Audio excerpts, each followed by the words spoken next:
আপোনালোকক আমি আমাৰ বেকগ্ৰাউণ্ডত আমি আপোনালোকক দৃশ্যসমূহ দেখাই আছো। চাওক, এয়া ধেমাজি জিলা নৱগঠিত চিচি বৰগাঁও সমষ্টিৰ মূল কেন্দ্ৰবিন্দু চিচি বৰগাঁও চাৰিআলি দৃশ্য হয়। আপোনালোকক দেখাই আছো, এদিন বৰষুণ দিলেই চিচি বৰগাঁও চাৰিআলি মূল কেন্দ্ৰবিন্দু চিচি বৰগাঁৱৰ পৰা গড়মূৰালৈ আমগুৰিলৈ যোৱা যি পথ আছে, এই পথটো দুৰৱস্থা আপোনালোকে চাওক আৰু আপোনালোকৰ মতামত হ'ব আপোনালোকে আমাৰ কমেণ্ট বক্সত আহি জনাওক। অতি দুৰ্ভাগ্যজনক লজ্জাজনক বিষয়, স্বাধীনতাৰ ৭৭ বছৰ অতিক্ৰম কৰাৰ পিছতো চিচি বৰগাঁওবাসীয়ে নতুনকৈ এটা সমষ্টি পোৱাৰ পিছতো চিচি বৰগাঁও সমষ্টিৰ মূল কেন্দ্ৰবিন্দু চিচি বৰগাঁও চাৰিআলি এই দুৰৱস্থা।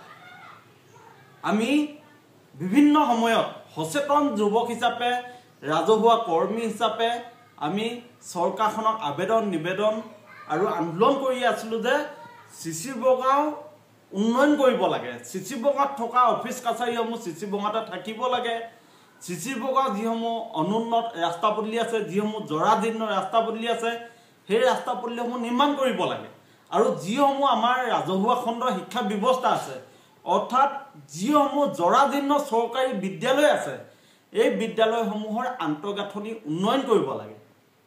কিন্তু সকলো ফুটুকাৰ ফেন বৰ্তমানৰ জনপ্ৰতিনিধিসকলে এই বিষয়বস্তুৰ ওপৰত কেতিয়াও গুৰুত্ব নিদিয়ে আৰু আমি বাৰম্বাৰ কৈ থকাৰ পিছতো।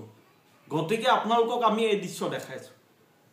ধেমাজি জিলাৰ নৱগঠিত চিচি বৰগাঁও সমষ্টিৰ মূল কেন্দ্ৰবিন্দু চিচি বৰগাঁও চাৰিআলি এই দৃশ্য।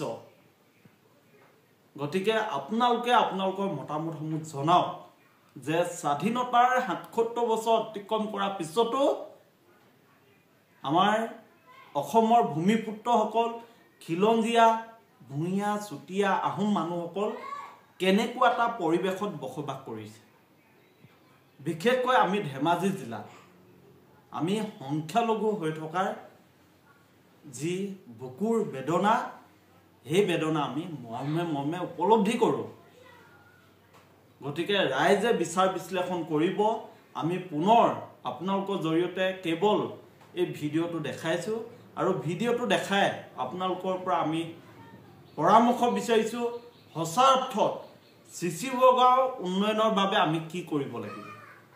চিচি বৰগাঁৱক আমি নতুন ৰূপত গঢ়িব খোজোঁ আৰু চিচি বৰগাঁৱক নতুন ৰূপত গঢ়িব হ'লে আমি কেনেকৈ পৰিৱৰ্তনক ৰূপান্তৰ ৰূপ দিব লাগিব, আপোনালোকে আপোনালোকৰ মতামতসমূহ আমাক জনাব। কেৱল ২-এটা অংগনবাদী কেন্দ্ৰত ২-এটা আঁচনি কৰিলেই চিচি বৰগাঁও উন্নয়ন নুবুজায়। এই কথাষাৰ ৰাইজে ভাবিব, উপলব্ধি কৰিব। আজি চিচি বৰগাঁও চাৰিআলিৰ পৰা যদি আমি চুমনি গাঁৱলৈ যাওঁ, তেতিয়াহ'লে চুমনি গাঁৱলৈ যোৱা ৰাস্তাটো জৰাজীৰ্ণ।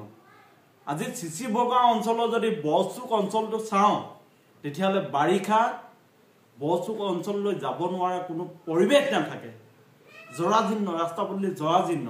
আজি চিচি বৰগাঁও অঞ্চলৰ যদি আমি আমাৰ দাসগাঁৱলৈ সোমাওঁ, তেতিয়াহ'লে সেই অঞ্চলৰ অৱস্থা অতি জৰাজীৰ্ণ, শৈক্ষিক পৰিৱেশ নাই, ৰাস্তা পদূলি অভাৱ।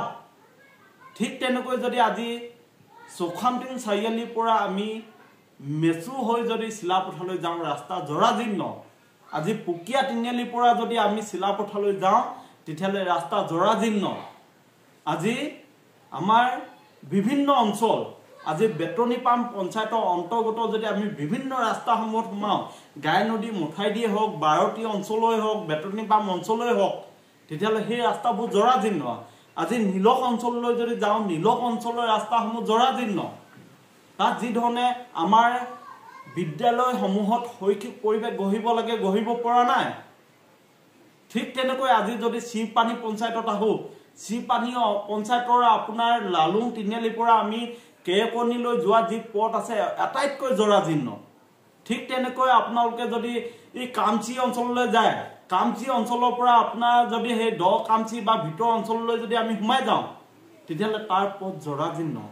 আজি আমি লুগুটিলৈ যদি যাওঁ, তাত পথ জৰাজীৰ্ণ। আজি আমগুৰি পঞ্চায়তত যদি যাওঁ, আজি আমগুৰি পঞ্চায়তৰ বিভিন্ন অঞ্চলসমূহ যদি ঘূৰে, তেতিয়াহ'লে সেই পথসমূহ জৰাজীৰ্ণ। গতিকে আমি বৰ্তমানৰ চৰকাৰখনক ক'ব খুজিছোঁ উন্নয়ন ক'ত হৈছে আপোনালোকে আমাক দেখাই দিয়ক। আমি কৈ আছোঁ পূৰ্ব প্ৰতিনিধিসকলে দুৰ্নীতি কৰাৰ বাবে আমাৰ অঞ্চলসমূহ উন্নয়ন হোৱা নাই আৰু তেওঁলোকে যদি ক'ব খোজে তেওঁলোকৰ দিনত উন্নয়ন হৈছে তেওঁলোকে আমাক দেখাই দিয়ক যে আমাৰ দিনত আমি আমুক উন্নয়ন কৰিছোঁ।